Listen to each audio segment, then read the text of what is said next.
através da comunhão da igreja, do corpo de Cristo. Aleluia. Glória a Deus.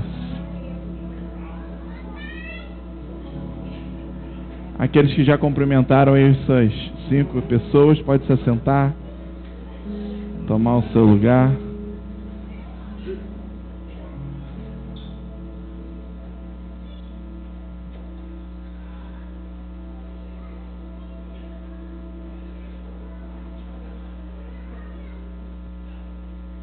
Amém. Agora quero pedir sua atenção.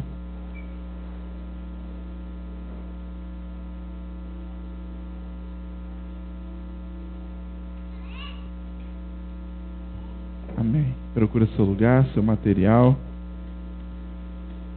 E olha para cá, por favor. Quem sentiu a presença de Deus já aqui hoje? Levanta a mão. Amém. Graças a Deus por isso. Quero conversar com vocês hoje sobre um assunto importante nas nossas vidas nesse momento. Quero falar sobre tempo com vocês. Sobre o que nós vamos falar? Tempo, isso aí. E eu quero falar não só sobre tempo, mas chamar a sua atenção para algo que Deus tem ministrado ao meu coração para compartilhar com você, para falar sobre um tempo decisivo. Nós estamos vivendo um tempo decisivo. Amém? Fala assim: eu estou vivendo um tempo decisivo nesse momento. Amém. Mais do que falar isso da boca para fora, o Espírito Santo tem me dado a responsabilidade de fazer você entender isso, de compartilhar isso com você e lhe fazer entender. Nós estamos aqui no final de alguns ciclos. Nós estamos aí no início do mês de outubro, nos 3 últimos meses desse ano. Estamos na última estação. É claro que começa próximo o verão ainda em dezembro, mas a última estação completa ainda no ano de 2017 e muito próximo do fim do ano. Agora já não falta nem 3 meses mais, né? Porque já passaram-se alguns dias e agora a gente já está em uma contagem regressiva acelerada. E o Espírito Santo tem me direcionado para te orientar que esse é um tempo decisivo, que a gente precisa entender isso e se comportar adequadamente dentro desse tempo decisivo que o Senhor abre nas nossas vidas. Semana passada falamos acerca do que Salomão disse lá em Eclesiastes 7:8, não precisa abrir, só recordando: o fim das coisas é melhor do que o começo. O fim das coisas é melhor do que o começo. E semana passada falamos, por que Salomão disse isso? Porque no final, geralmente, tem definição. No final, geralmente, você completa. No final, geralmente, você tem resposta. No final, geralmente, você vê algo construído. E então é por isso que Salomão diz que o final das coisas é melhor do que o começo. E Deus está dando a mim e a você, com base nessa palavra, nessa realidade, para transformar o fim desse ano melhor ainda do que todo o ano, melhor do que todo o começo, melhor do que todos os 9 meses desse ano que já se passaram. E então nós temos 3 meses para o fim do ano, e Deus quer tornar essa palavra uma realidade, tornou isso uma realidade na vida de Salomão, por isso ele declara, e ele quer tornar isso uma realidade na minha e na sua vida. O fim das coisas é melhor do que o começo. Então nós vivemos agora um tempo decisivo, onde Deus nos dá a oportunidade de transformar esse tempo agora, esses meses que faltam, essa estação que termina, que iniciou agora e encerra o ano e termina o ano. Deus nos dá a oportunidade de transformar esse tempo melhor do que o começo e melhor do que os anos, os meses desse ano que já se passaram. E eu fui além na semana passada e falei com vocês acerca do exemplo de Abraão, que viveu 75 anos e quando tinha 75 anos recebe uma promessa de Deus. E então depois passam mais 24 anos E então, quando ele tem 99 anos, ele é visitado por um anjo, e esse anjo promete: daqui a 1 ano o Senhor te dará um filho, visitará a sua esposa, e ela dará à luz a um filho chamado Isaac. E então, exatamente como o anjo do Senhor prometeu a Abraão, respaldado na promessa que Deus já havia feito há 24 anos atrás, em 1 ano acontece algo que em 99 anos da vida de Abraão não havia acontecido. E então, é exatamente como Salomão disse, e é exatamente a experiência como ele viveu. Muitos anos se passaram, promessas nós recebemos, geramos esperança, expectativa, fizemos sonhos, planos, muitas coisas. Mas às vezes a gente chega em determinados momentos da nossa vida que a gente não vê aquilo sendo realizado conforme os projetos. Mas então, nesse tempo agora, Deus nos abre um portal, uma oportunidade, e diz que é um tempo decisivo que nós estamos vivendo nas nossas vidas, e o fim pode ser melhor do que o começo. Fala assim: eu creio que o fim pode ser melhor do que o começo na minha vida. Amém? Para isso é importante a gente entender que nesse tempo decisivo que o Senhor nos abre nesses dias, nesses meses, nessa estação, é um tempo de decisões. E nesse tempo de decisões, o que nós precisamos tomar? Decisões. É exatamente um tempo oportuno para que decisões sejam tomadas. E essas decisões venham provocar a resolução, a solução, o desfecho, o desencadear daquelas coisas que a gente tem esperado sobre as nossas vidas. Por exemplo, o centro cirúrgico é um ambiente adequado, ideal, preparado em todos os sentidos, desde a sua iluminação até a esterilização daquele lugar, é preparado para que cirurgias sejam feitas ali. E eu já vi vários exemplos de pessoas que entraram para cirurgia e quando estavam ali no centro cirúrgico, na mesa, sendo operados por algum cirurgião, por algum médico, e então eles olhavam e falavam assim: tem algo a mais para ser feito aqui. Talvez não estava nem no planejamento daquela determinada cirurgia, mas aproveitando que já se está em um ambiente adequado, propício, oportuno para a realização daquilo, então o médico aproveita, estende aquela cirurgia, a pessoa já está anestesiada, já fez o risco cirúrgico, já está pronta ali, já está disponível.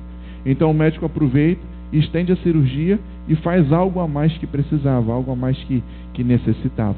Por quê? Porque ele está em um ambiente e em um tempo exatamente oportuno, propício para a realização daquela determinada situação ali. E então por isso que ele pode, se tivesse em um consultório, na rua, em outro lugar, ele não poderia aproveitar para fazer aquela outra cirurgia. Mas quando ele está em um local, em um tempo que lhe abre oportunidade para aquilo, ele pode fazer isso. E então é exatamente o que Deus tem ministrado aos nossos corações. Nós estamos nesse momento, em um tempo oportuno, onde Deus nos dá a oportunidade de semear decisões nas nossas vidas, e essas decisões devem provocar resultados sobre as nossas vidas. Mas não são decisões que nós precisamos tomar baseadas em empolgação. Aquela que a gente toma hoje e que amanhã a gente já volta atrás, passou uma semana, passou um mês, a gente já esfria, já perde o foco, o propósito daquilo. São decisões realmente que podem mudar o curso das nossas vidas, podem mudar a nossa história e podem provocar uma revolução surpreendente sobre as nossas vidas. Eu quero usar alguns exemplos aqui com vocês. E a primeira coisa que eu quero lembrar vocês, já trabalhamos aqui sobre isso, lá no livro de João, não precisa abrir, João capítulo 5, fala sobre um aleijado, um homem que estava há 38 anos ali sem poder andar, e ele estava próximo a um tanque chamado tanque de Betsaida, que é o lugar de misericórdia de Deus, e dizia a história que tinha um anjo que descia todo dia naquelas águas ali e balançava, agitava aquelas águas. E a primeira pessoa que tomasse banho naquelas águas ali, ela tinha a sua necessidade suprida, ou seja, aquele que era cego voltava a enxergar, aquele que era paralítico voltava a andar, e aquele que era enfermo em qualquer área era curado. E então, cada vez que o anjo descia e movimentava aquela água, a primeira pessoa que mergulhasse recebia então a misericórdia de Deus e tinha a sua vida transformada. Mas diz a história lá em João capítulo 5 que um homem estava há 38 anos preso a essa enfermidade, paralítico, não podia andar, e há muitos anos ele estava ali naquele tanque. E então Jesus chega ali, porque Jesus já tinha visitado aquele tanque outras vezes, e já conhecia aquele homem, ele já era familiar. E sempre que Jesus ia lá, via aquele homem ali, depois voltava, ele estava novamente, e Jesus via que o tempo passava, mas a situação daquele cara continuava a mesma. E então isso é algo que a gente não pode aceitar.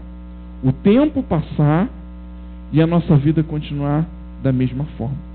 Nós precisamos de mudanças nas nossas vidas. Nós precisamos de transformações nas nossas vidas. E é por isso que esse é um tempo da gente fazer exatamente esse levantamento, esse é um tempo da gente fazer esse ajuste e pensar com relação à nossa caminhada dos anos anteriores, nesse ano também. Estamos próximo do fim do ano. E como foi o processo de mudança, de transformação nas nossas vidas? Talvez aquilo que nós esperávamos como transformação, talvez ainda não chegou. Mas a pergunta é, e aquilo que depende de mim, de você, para que uma mudança, uma transformação também aconteça? Como está o meu e o seu posicionamento diante disso? Eu estou falando isso porque Jesus chega diante daquele cara e fala assim com ele: você quer ser curado? E então ele tem um portal na sua frente, ele tem um tempo de oportunidade, e a resposta seria sim, eu quero ser curado e eu creio que eu posso ser curado. Mas ele usa daquele tempo, daquela oportunidade, para levar uma série de lamentações para Jesus. Eu estou aqui, mas ninguém me ajuda. Cada vez que o anjo agita a água, alguém fura a fila. Eu estou aqui muitos anos na frente da fila, sou o primeiro da fila, mas alguém fura a fila e vai primeiro do que eu, e ninguém tem coragem de me ajudar. E traz uma série de lamentações, de reclamações para Jesus. E a pergunta não foi essa. A pergunta é: você quer ser curado? E ele usa aquele tempo, aquela oportunidade, para uma outra situação. E ele correu o risco de sair dali e nem ser curado, continuar com a sua vida da mesma forma. Mas o que chamou a atenção de Jesus para ele fazer essa pergunta foi exatamente o fato dele já ter visitado aquele lugar várias outras vezes e ver aquele homem na mesma situação, na mesma posição.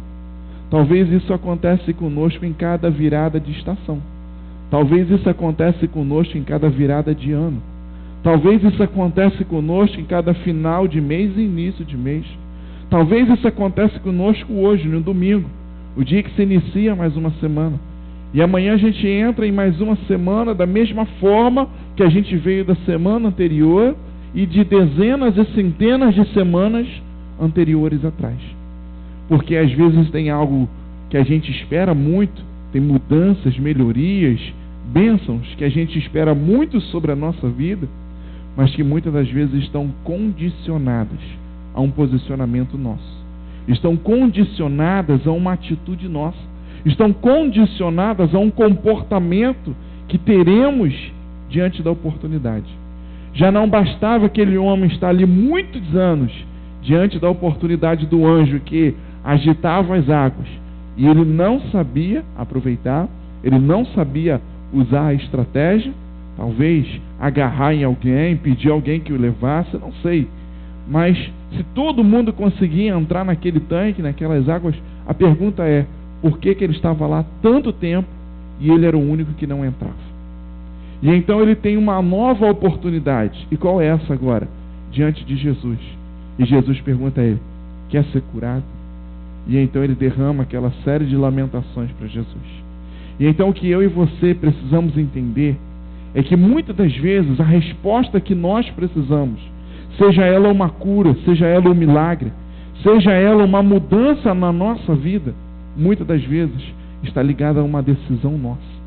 Muitas das vezes nós passamos tanto tempo esperando por algo que nós perdemos o propósito, perdemos a essência, perdemos a fé, perdemos a esperança, perdemos a expectativa e perdemos também a capacidade de dar uma pronta resposta, a capacidade de uma explosão e aproveitar uma determinada oportunidade que aparece diante de nós. E então é exatamente isso que o Senhor quer fazer conosco nesses dias. nesse fim do ano. Nos balançar, nos sacudir, para que a gente acorde, para que a gente não fique preso às distrações que nos são proporcionadas no dia a dia nas nossas vidas, mas que a gente possa viver um tempo de mudanças, um tempo de revolução, diante de um tempo decisivo que o Senhor abre diante de nós. Às vezes nós queremos sim a mudança, às vezes nós queremos sim a cura, como aquele homem que estava lá diante do tanque. Senão ele não iria para lá todos os dias, ele queria cura. Mas às vezes ele não sabia se comportar, às vezes ele não sabia aproveitar a oportunidade que tinha diante dele. Mas que ele queria a cura, ele queria. E que ele precisava da cura, é claro que precisava, porque era aleijado há 38 anos, tanto queria quanto precisava. Mas nós precisamos entender que muitas vezes as mudanças estão associadas, atreladas com as decisões que nós precisamos tomar. Aquele homem demorou muito em tomar decisões. Aquele homem demorou muito em pensar em mudar a sua estratégia. Há tantos anos ali sentado e alguém passava na sua frente, tinha chegado a hora dele mudar a estratégia. Tinha chegado a hora dele se rastejar, tinha chegado a hora dele arrumar alguma coisa para servir como escada para subir ali na beirada daquele tanque. Tinha chegado a hora dele agarrar nas pernas de alguém fazer alguém o levar até lá. Já tinha passado da hora dele mudar a estratégia diante daquilo que ele estava esperando e necessitando, mas se acomodou. E esse é um grande problema nas nossas vidas. A gente se acomoda demais.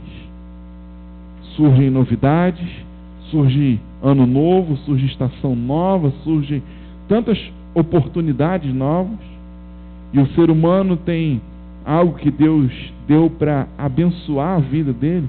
O homem, o ser humano é dotado de versatilidade, ele é versátil, ele consegue transformar as dificuldades, as adversidades em oportunidades para adaptação.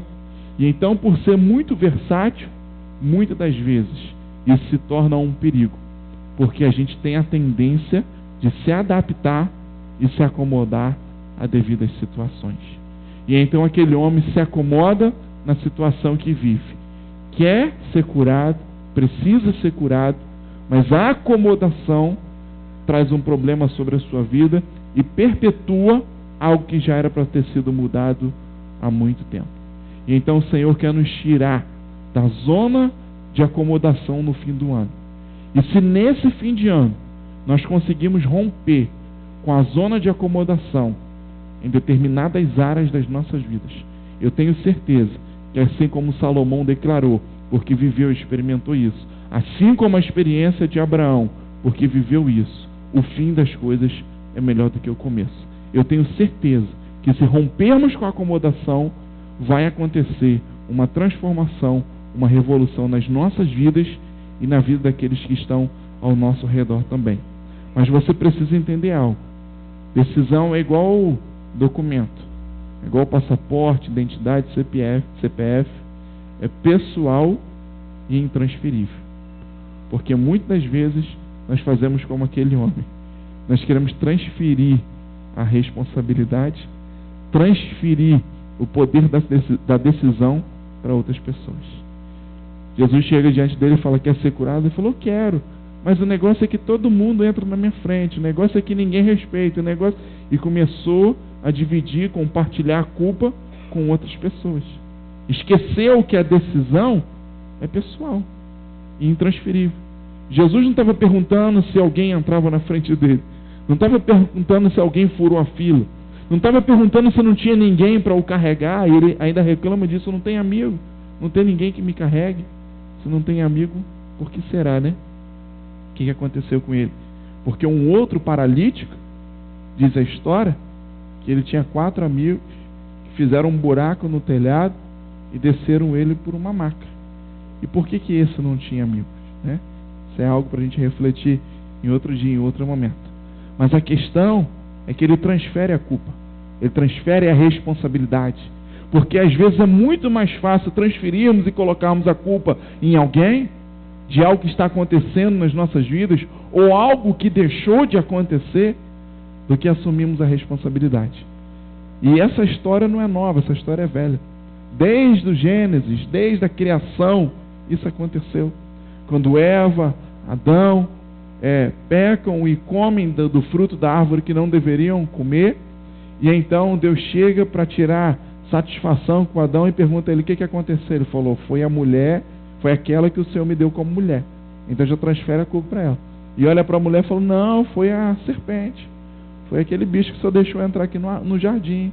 E então ninguém assume a culpa, sempre transfere, sempre compartilha, sempre terceiriza a responsabilidade. No entanto, o que o Senhor quer de nós é um posicionamento. Não, realmente eu reconheço que eu preciso ajustar nisso, realmente eu reconheço que eu preciso melhorar aqui, realmente eu reconheço que eu preciso me posicionar nisso. E então, diante desse posicionamento, que acontece a intervenção divina sobre as nossas vidas, e a mudança, a revolução acontece. E então diz que Jesus toca naquele homem, diz a história que Jesus toca naquele homem, e ele é curado. E recebe o que ele tanto precisava, o que ele tanto necessitava. Mas ali Jesus confronta ele com o seu comodismo, com a sua perda de foco e de propósito, diante de algo que ele esperava muito, que ele necessitava muito. Por exemplo, alguns fizeram no final do ano passado e no início desse ano, a gente orou por isso, alguns fizeram esse caderninho aqui, chamado Caderninho dos Sonhos, em 2017. Já tem alguns anos que nós fazemos isso. Mas eu vou fazer um exercício com você. Primeiro vai ser um pouquinho complicado, mas tudo bem. Quem está com o Caderninho dos Sonhos aí? Levanta. Que está aqui hoje. Está aqui com você, Alex? Também? Não? Não, que está aqui agora. Eu, Leila e mais quem? Ninguém. Talvez você vai falar: não vou ficar carregando isso para tudo que é lugar para não perder. Agora seja bem sincero. Bem sincero. Quem sabe exatamente onde está? Fala assim: não, chegar em casa, eu não demoro nem 30 segundos, eu vou lá e pego o meu caderno. Quem sabe? Amém. Eu achei que até menos saberiam, mas vocês podem ver que 5% sabe exatamente onde está o seu caderno. A grande maioria não sabe nem aonde está o seu caderno, quanto mais o que está escrito aqui. Entendeu? Então, diante disso, nós muitas das vezes nos comportamos como esse cara, que está ali, que precisa, que quer muito. Talvez quando estiver se aproximando do fim do ano, chegando em dezembro ali, a gente vai começar a reclamar, lamentar. Pô, eu esperava que ia acontecer isso na minha vida. Poxa, eu coloquei no meu caderno aquilo. Isso se achar o tal caderno, né? Poxa, mas eu lembro que eu escrevi não sei o que lá, aquela viagem que eu queria. Mas muitas das vezes nós estamos nos comportando como aquele cara. Estamos no lugar que nós precisamos, estamos em um lugar oportuno, porém o nosso comportamento tem apontado para o comodismo e não para as decisões que nos levam a viver a realidade que o Senhor tem sobre as nossas vidas. Contrário a essa decisão aqui, a gente pode lembrar de um homem que era cego, a Bíblia chama como Bartimeu. Diz a história que ele estava à beira do caminho e ouviu falar que Jesus estava passando. E a história diz que o cara estava sentado com a sua capa de mendigo, pedindo esmolas no caminho, em um sábado, no Shabat, e de repente, quando ele ouve falar que Jesus está vindo, ele muda o seu posicionamento. Ele estava sentado, agachado, com a sua capa. Diz a história que ele joga aquela capa. Isso é estratégia para você acordar e olhar para cá. Tinha um monte que estava assim, já fez assim, ó, na hora. Valeu, faz de novo. Quando você perceber que o pessoal me ajuda nessa parada, estiver olhando para lá, para cá, você chama na grande. E então aquele homem joga a sua capa fora, se coloca de pé e passa a gritar. Olha as mudanças de comportamento que esse cara teve diante de uma oportunidade. Ele joga a capa, fica de pé, e a história diz que ele não levantou, não. Ele deu um salto, ele deu um pulo, e então parou de pedir esmolas e começou a gritar. Uma grande mudança de comportamento diante de um tempo decisivo. Porque aquele cara talvez já devia ter procurado médicos, especialistas, entendeu? Até curandeiro, rezadeira, não sei. Talvez já tinha procurado vários recursos e não conseguiu solução em nada. Mas ele ouviu falar que Jesus ia passar ali. Então ele joga a sua capa, ele dá um pulo, fica de pé e começa a clamar, começa a gritar, ao invés de pedir esmolas. E gritava: Jesus, filho de Davi, tenha compaixão, tenha misericórdia de mim. E então é exatamente desse comportamento que nós precisamos.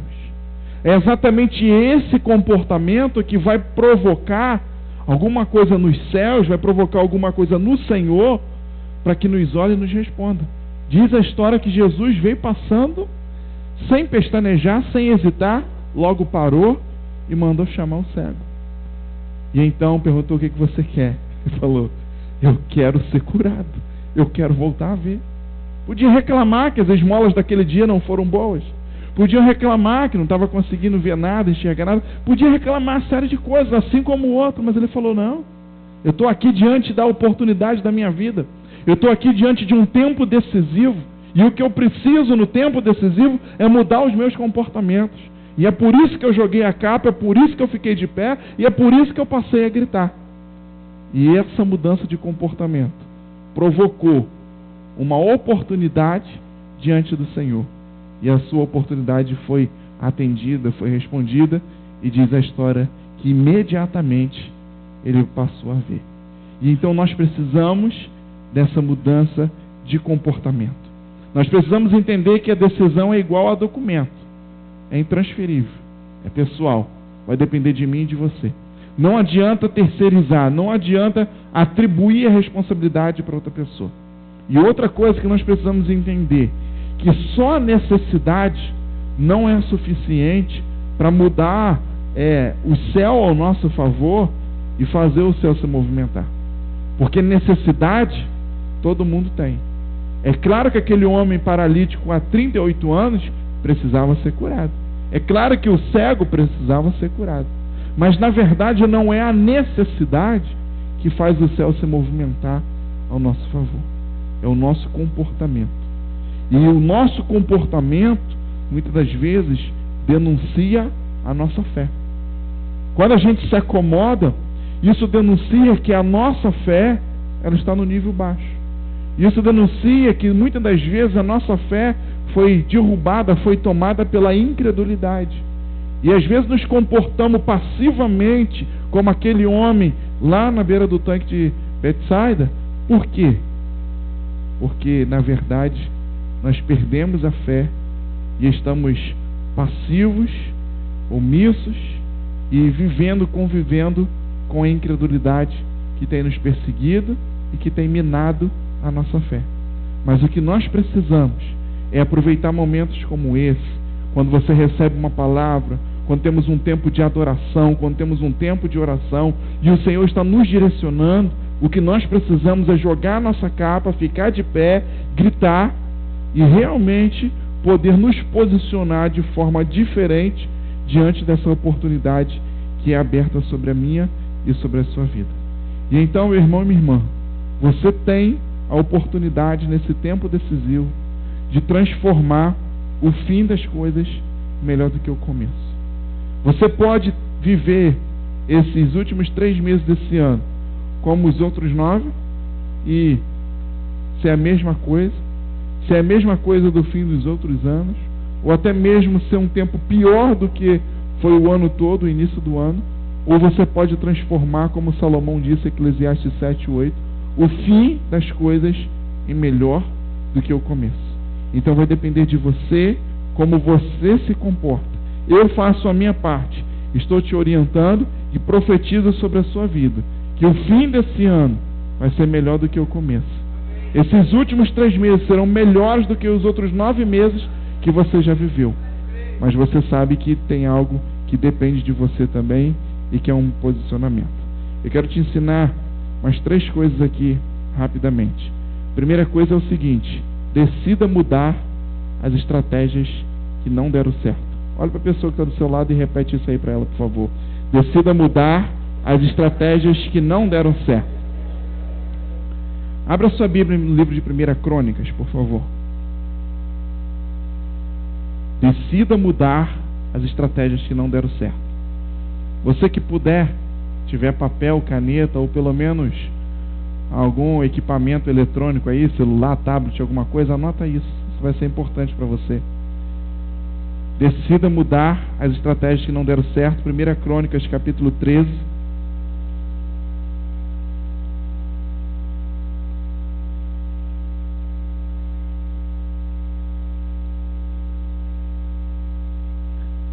Lá no versículo 5, primeiro. Livro de 1 Crônicas, capítulo 13, versículo 5. Quem achou diz amém. Quem está precisando de ajuda, fala, me ajuda. Se alguém resmungou me ajuda do seu lado aí, faça meu favor. Ajuda a encontrar 1 Crônicas 13, 5. Qual é o título para esse momento aqui, para esse trecho? Não é do que está escrito aí na Bíblia, não. Do que eu falei para vocês. Hã? Não, tá uma salada de fruta. Tem manga, tem pera, tá bagunçado. Vamos lá. O tema da palavra, tempo decisivo. A primeira coisa que eu estou te ensinando agora com esses versículos aqui: decida mudar as estratégias que não deram certo, tá bom? Então vamos ver, vamos aprender aqui com Davi. Reuniu, pois, Davi a todo Israel, desde Sior do Egito até a entrada de Amate, para trazer a arca de Deus a Quiriate-Jearim. Então Davi, com todo Israel, subiu a Baalá, isto é, a Quiriate-Jearim, que está em Judá, para fazer subir dali a arca de Deus, diante da qual é invocado o nome do Senhor, que se assenta acima dos querubins. Presta atenção.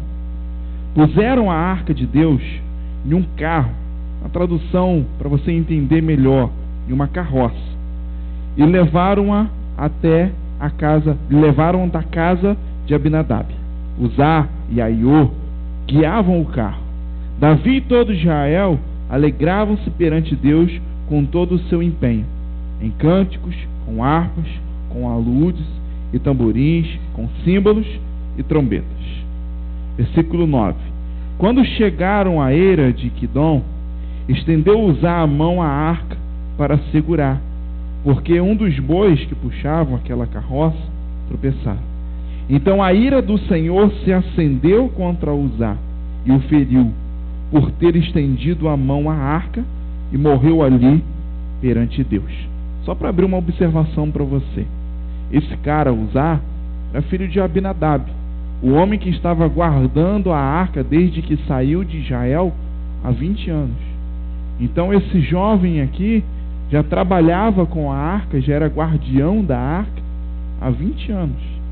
E esse cara, no transporte da arca, de repente coloca a mão, e então a ira do Senhor se acende contra ele, porque ele tinha quebrado um princípio, e por mais que tenha sido por boa intenção, esse princípio não poderia ser quebrado, porque ninguém podia tocar na arca do Senhor, nem que fosse para que ela não caísse.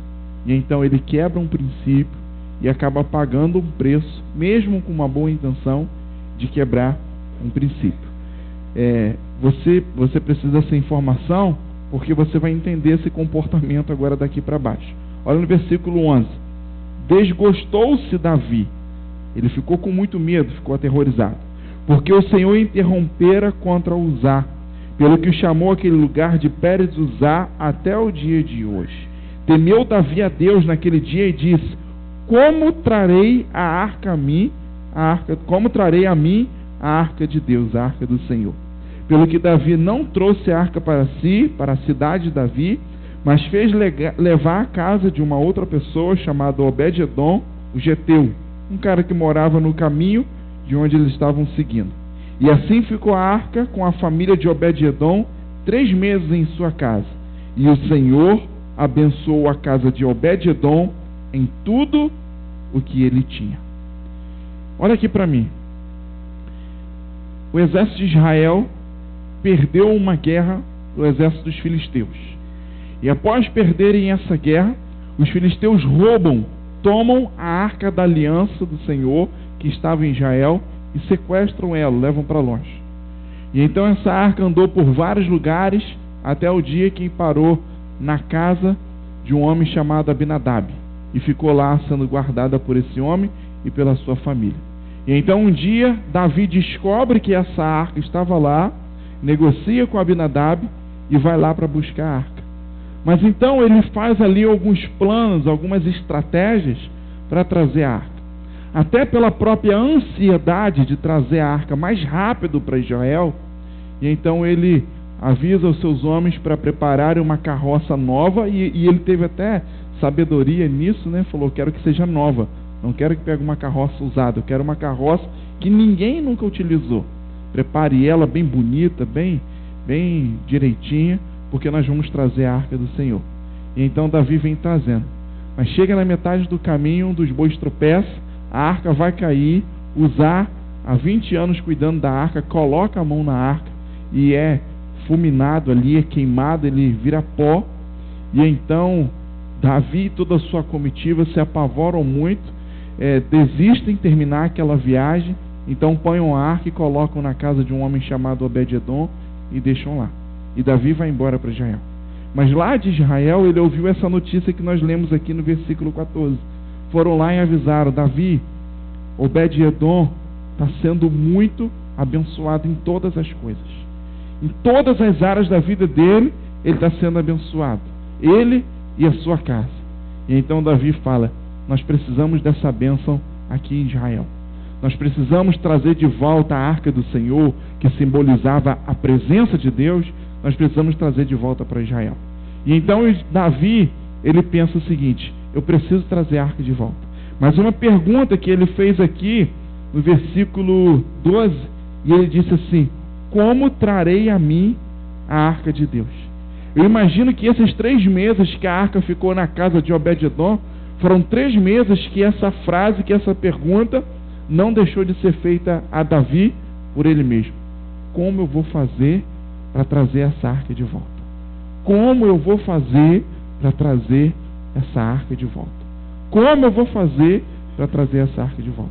Porque ele sabia que era um projeto de Deus, ele sabia que era algo que ele precisava fazer, executar, mas em determinado momento o Senhor direciona o coração dele que ele estava fazendo a coisa certa, mas através da estratégia errada, através do recurso errado. Marca aqui, por favor, não sai de 1 Crônicas não. Se a sua Bíblia tiver essa fitinha, coloque. Se não tiver, coloque uma caneta, alguma coisa. Vamos comigo lá no livro de Deuteronômio, por favor. Deuteronômio, capítulo 10. Lá no inicinho da Bíblia. Gênesis, Êxodo, Levítico, Números, Deuteronômio.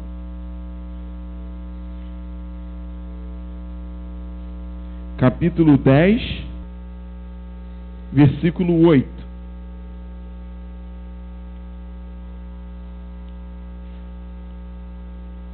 E essa daqui foi exatamente a resposta que Davi encontrou para essa pergunta. Ele passou meses dizendo assim: como que eu vou fazer para trazer a arca do Senhor de volta? Como que eu vou fazer para trazer a arca de volta? E então Davi vai na palavra do Senhor, vai estudar, põe as escrituras, põe o que eles chamavam da Torá e vai estudar. E então ele encontra aqui a seguinte informação. Deuteronômio 10:8. Por esse mesmo tempo, o Senhor separou a tribo de Levi, conhecemos hoje como levitas, para levar a arca da aliança do Senhor, para estar diante do Senhor, para servir e abençoar em seu nome até o dia de hoje. Então Davi falou: é isso, achei a resposta que eu precisava. Agora eu entendi. Entendi porque eu fui lá buscar a arca, eu estava fazendo a coisa certa, mas utilizei a estratégia errada, e por isso que o resultado não foi o mesmo que eu sonhava. E é por isso que nesse momento agora o Senhor quer nos ensinar isso.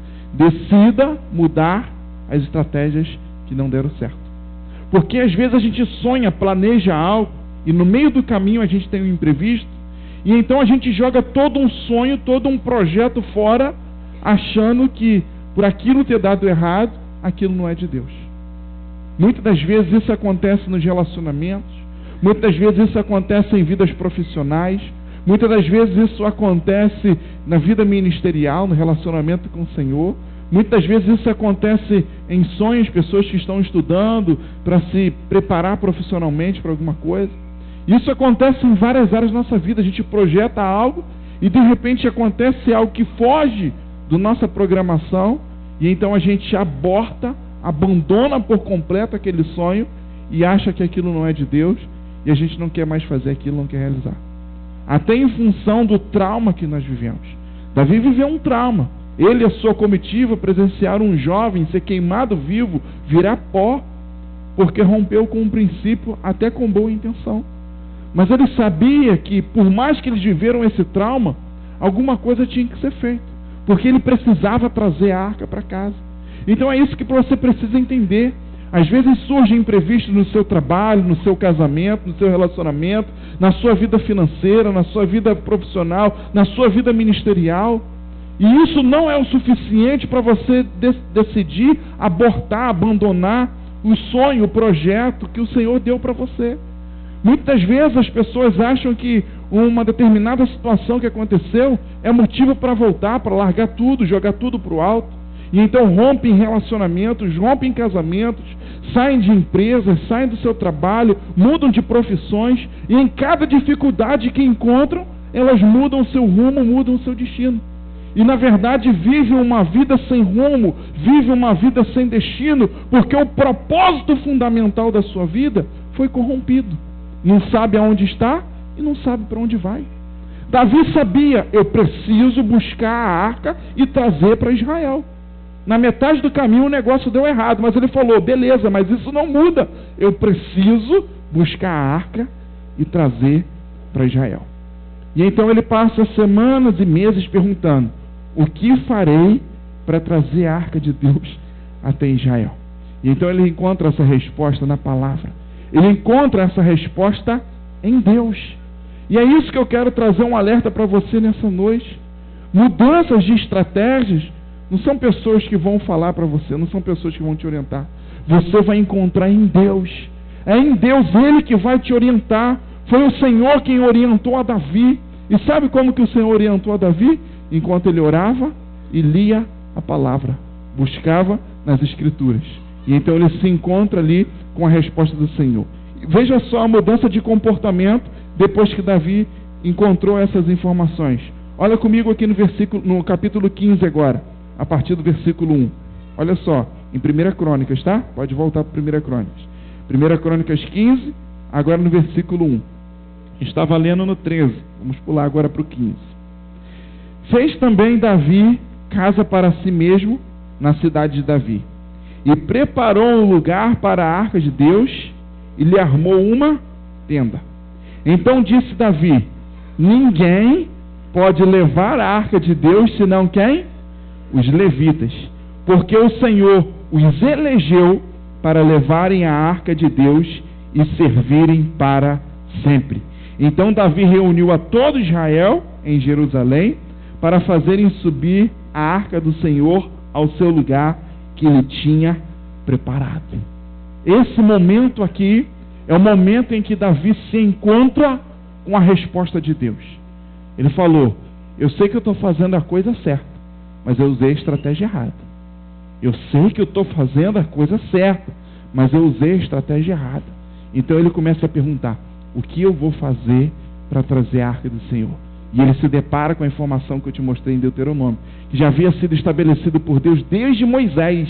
Deus tinha falado aquilo com Moisés lá em Deuteronômio. Falou, ninguém carregue a arca senão os levitas, os da tribo de Levi. Só eles podem carregar a arca do Senhor até o dia de hoje, ou seja, para sempre. Então Davi se encontra com essa resposta e diz, agora eu já sei como é que eu vou resolver isso. Ninguém pode levar a arca de Deus senão os levitas, porque foi o Senhor que os elegeu para isso, para carregarem a arca de Deus e servir para sempre. Então ele reúne todo mundo, dá esse comando, dá essa informação, e ali eles partem novamente para a missão. Adianta um pouquinho aqui dentro do capítulo 15, ainda no versículo 14. Olha o que está escrito. Principalmente os levitas, fiquem ligados aí, porque na nossa última reunião na semana passada falamos sobre isso, sobre se preparar, santificar. Quem lembra? Cadê os levitas que lembram? Estão lembrados? Presta atenção. Santificaram-se, pois, os sacerdotes e os levitas, para fazerem subir a arca do Senhor, Deus de Israel.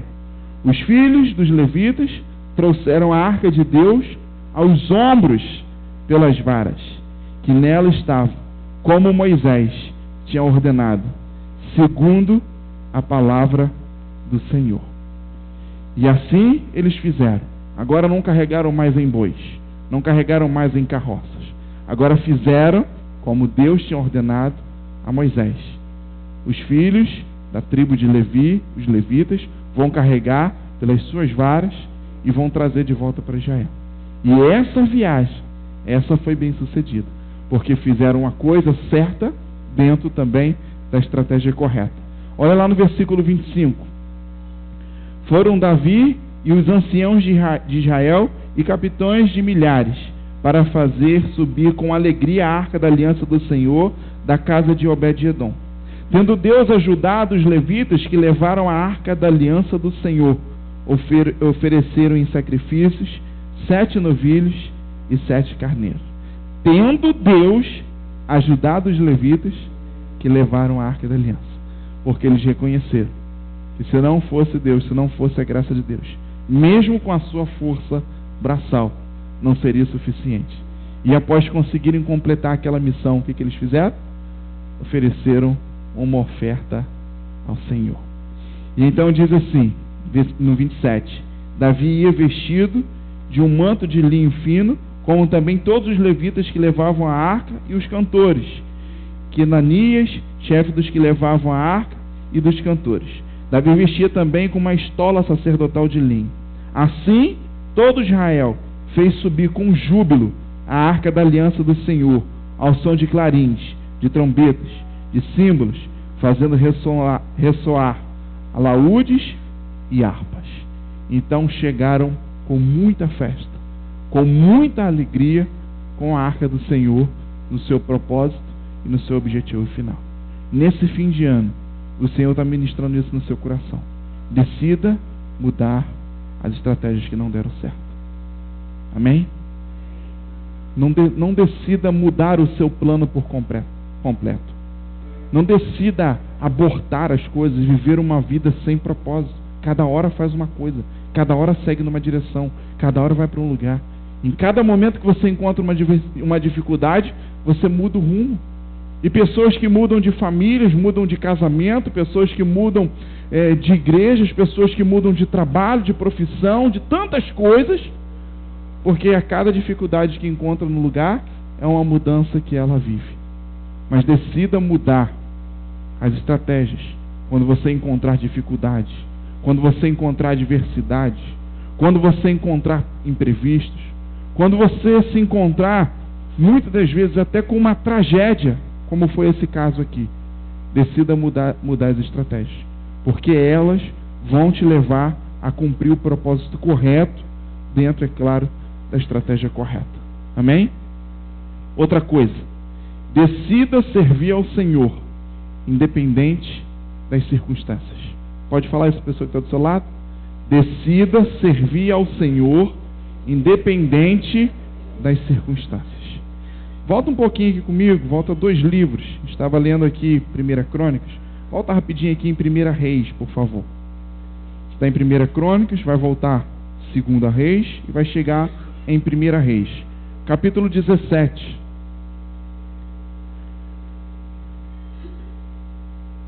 Então, dentro de um tempo decisivo, nós precisamos decidir mudar as estratégias que não deram certo e agora decidir servir ao Senhor independente das circunstâncias.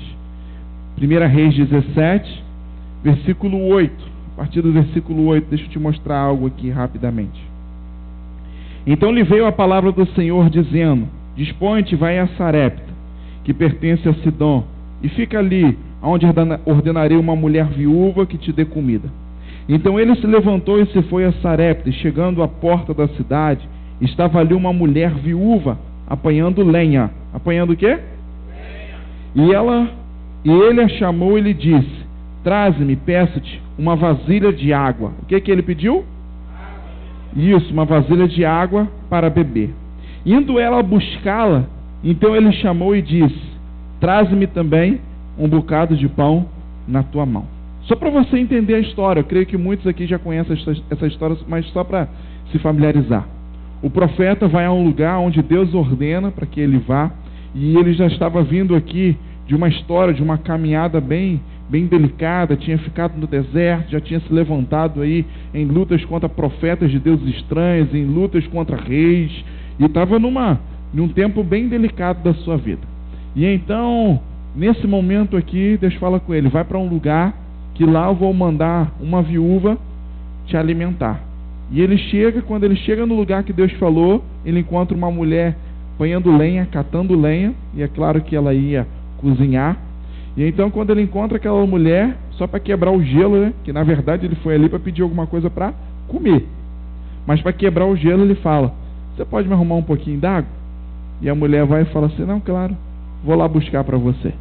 E quando a mulher vira as costas para ir buscar, ele fala assim: ei, não querendo abusar, mas já abusando, podia fazer só mais um favor? Ela falou: pois não, o que o senhor quer? Traz alguma coisa para comer também. O senhor está pensando que aqui é McDonald's, né? Fast food, né? Chegou rapidinho, pediu um negócio para beber e para comer e vai embora. Aí olhou para ele, olha o que ela vai começar a responder para ele agora. Versículo 12. Porém ela respondeu: tão certo como vive o Senhor teu Deus, nada tenho cozido. Há somente um punhado de farinha numa panela e um pouco de azeite numa botija. E veis aqui, acabei de apanhar 2 cavacos de lenha e vou preparar esse resto de comida para mim e para meu filho. E depois que a gente comer, nós vamos morrer. Elias lhe disse: não temas, vai e faz o que eu te disseste. Olha a resposta do profeta. Mais uma vez vemos uma pessoa se comportando diante de uma necessidade de uma forma inusitada, como aquele aleijado que estava diante do tanque, e então se manifesta diante da sua preocupação, do seu desprazer de estar tantos anos daquela forma, e se manifesta com incredulidade diante daquela oportunidade. E essa mulher, a princípio, até entender que era um homem de Deus, que era um profeta, também se manifesta assim, falou: o senhor me pediu água, eu até vou trazer água para o senhor, mas agora me pediu alguma coisa para comer, não é possível, porque eu vim aqui apanhar lenha, porque eu vou acender um fogo, eu tenho um punhado de farinha, tenho um pouquinho de azeite, e eu vou fazer um bolo, e eu e meu filho vamos comer, e depois disso a gente não tem mais nada, a fome vai matar a gente. E então o profeta falou: a necessidade de vocês não muda o que eu falei, porque o que eu disse não está ligado à carne, não está ligado ao homem, mas o que eu disse está ligado ao céu. Foi Deus que me mandou eu vir aqui e falar isso para você. E então o que eu disse para você não muda em nada. Talvez diante dessa mensagem hoje você está falando assim: ah, pastor, mas estou chegando aqui no fim do ano, tem algumas coisas realmente que não aconteceram, preciso disso, preciso daquilo. Mas se o Senhor soubesse da situação que eu estou passando, se você soubesse do que eu estou passando na minha vida, o Senhor ia ter um pouquinho de compaixão, de misericórdia de mim. E talvez você quer usar da situação que você está vivendo hoje como resposta, como justificativa, para que não haja mudança da sua parte, na sua vida, e muitas das vezes mudanças que não provocam o céu ao seu favor. E assim como Elias disse para a mulher, falou assim: o que você está me dizendo, se a gente terminar aqui, se você for ali fora contar a sua história para mim, eu tenho certeza que você tem uma história de necessidade, você tem uma história de adversidade, você tem uma história complicada, eu tenho certeza disso, todos nós temos. Mas o que eu estou sendo usado para falar, que independente da sua situação, da situação que você vive hoje, Deus está mandando você fazer isso. Deus está requerendo um comportamento diferente seu, uma mudança de posicionamento, de comportamento seu no fim desse ano, porque essa mudança de comportamento vai provocar o céu e alguma coisa vai acontecer na sua vida. E olha só a resposta. Então Elias lhe disse: não temas, vai e faz o que eu disse para você. Mas primeiro, faz dele um bolo para mim, pequeno, e traz aqui fora para mim, e depois farás para ti mesma e para teu filho. E agora, olha aqui no versículo 14, a palavra profética que Elias libera. Porque assim diz o Senhor, Deus de Israel: a farinha da tua panela não se acabará, e o azeite da tua botija não faltará, até o dia em que o Senhor fizer chover sobre a terra de Israel. A terra estava passando por uma seca, por muitos anos sem chuva. E essa foi a palavra que o profeta liberou sobre ela. Foi ela e fez segundo a palavra de quem? De Elias. Porque a palavra de Elias era a palavra de Deus. Note que logo acima Elias diz assim: assim diz o Senhor. Então ela percebeu que não era o cara que estava falando, mas era Deus que estava falando através da vida dele. E então resolveu obedecer, resolveu se submeter àquilo que estava sendo direcionado. Foi ela e fez segundo a palavra de Elias. Assim comeram ele, ela e a sua casa muitos dias. Presta atenção no 16, o cumprimento da promessa. Da panela a farinha não se acabou, e da botija o azeite não faltou, segundo a palavra do Senhor por intermédio de Elias. É isso que nós precisamos entender. Quando pessoas estão falando, mas precisamos entender quando Deus está falando. E nesses dias, semana passada falamos sobre isso, hoje estamos falando, semana que vem também vamos voltar a falar dentro disso que o Senhor está movimentando dentro de mim. Entenda quando pessoas falam, mas entenda quando Deus fala. E Deus está falando que você precisa fazer alguma coisa. Elias falou: você precisa trazer algo para eu comer. Ela falou: mas eu estou com necessidade. Assim diz o Senhor: traga para comer, que não vai faltar nada na sua casa. Então ela trouxe, eles comeram, e conforme foi profetizado, não faltou.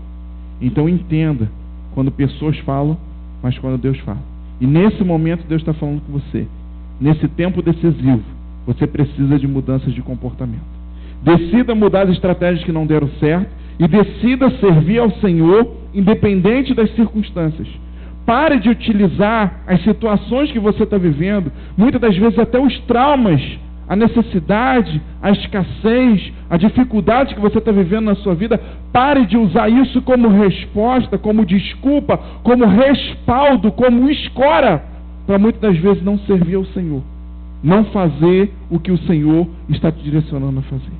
E às vezes sabemos, somos feras nisso, somos craques em inventar desculpas. Inventamos desculpa do nosso trabalho, inventamos desculpa que está com pouco dinheiro, inventamos desculpa que está com dor, inventa desculpa que está trabalhando muito, inventa um monte de desculpa para fazer aquilo que você quer e muitas das vezes não fazer o que o Senhor quer. Mas nesse momento, o Senhor está direcionando você. Decida hoje mudar o seu comportamento e servir ao Senhor, independente do que está acontecendo na sua vida. Porque se você tomar essa decisão hoje, Deus vai te honrar como essa mulher. Ela não tinha o que comer, mas ela decide dar algo para o profeta comer, porque ela sentiu que foi Deus que falou com ela. Então, nesse momento, acontece uma mudança, uma revolução sobre a vida dessa mulher. Então, decida mudar de estratégias que não deram certo e decida servir ao Senhor, independente das circunstâncias. Amém? Terceiro e último para a gente fechar. Decida fazer para o Senhor o que você nunca fez por Ele. Olha para a pessoa que está do seu lado e fala isso. Decida fazer para o Senhor o que você nunca fez por Ele. Abra sua Bíblia lá em Gênesis, por favor. Vamos voltar lá no princípio. Gênesis 12. Primeiro livro de Gênesis, capítulo 12.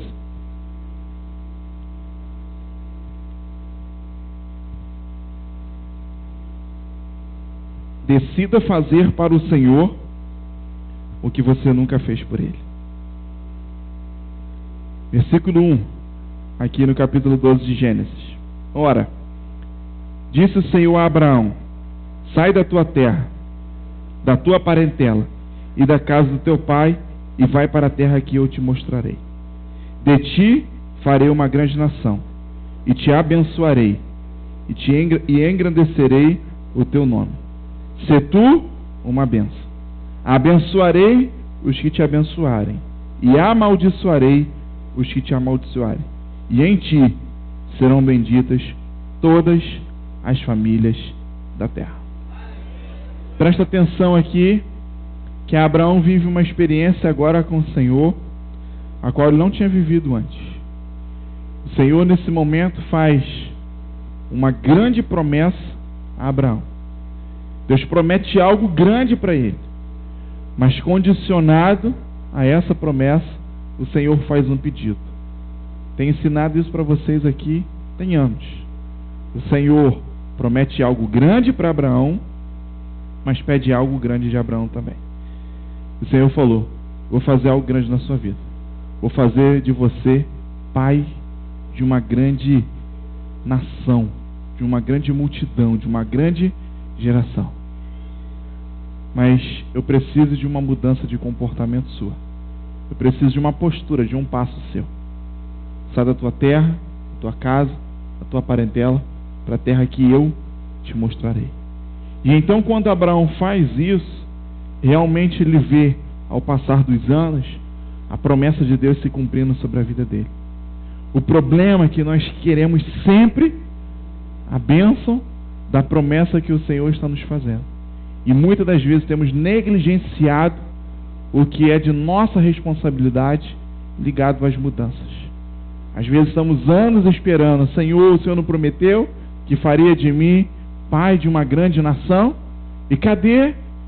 Não sou pai de uma grande nação, como aconteceu com Abraão por muitos anos. Não tenho nenhum filho. Como é que eu vou ser pai de uma grande nação?